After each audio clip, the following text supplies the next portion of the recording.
Listen, I'm Denzel Washington. There's something most people never want to think about, something that makes us uncomfortable. But it's the one thing every single one of us is guaranteed to face. So today, we're going to talk about it. What really happens after your burial? Not to scare you, but to wake you up. When you die, the world will cry for a day, maybe two. People will post your picture.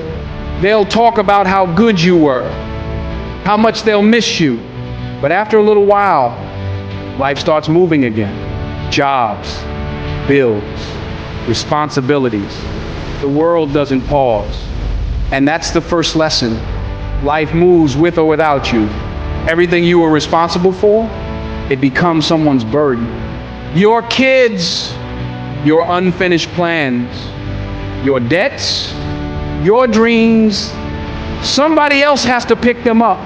Because when you're gone, life keeps demanding what life demands.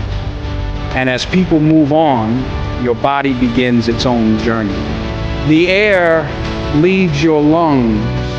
Your cells break down. Nature takes over. Everything you once were returns to the ground you came from. That's a humbling reminder.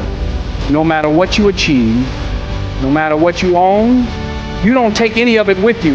The people who really loved you, they don't get over you. They just learn to live with the emptiness. There's a seat at the table that feels different, a phone that will never ring, a voice they'll never hear again. For them, your death isn't an event. It's a lifetime adjustment. Your workplace will hire someone else. Your neighbors will forget the details. Your things will be given away, sold, or thrown out. Even the people you thought could never live without you, they learn to, not because they don't love you, but because life doesn't give them a choice.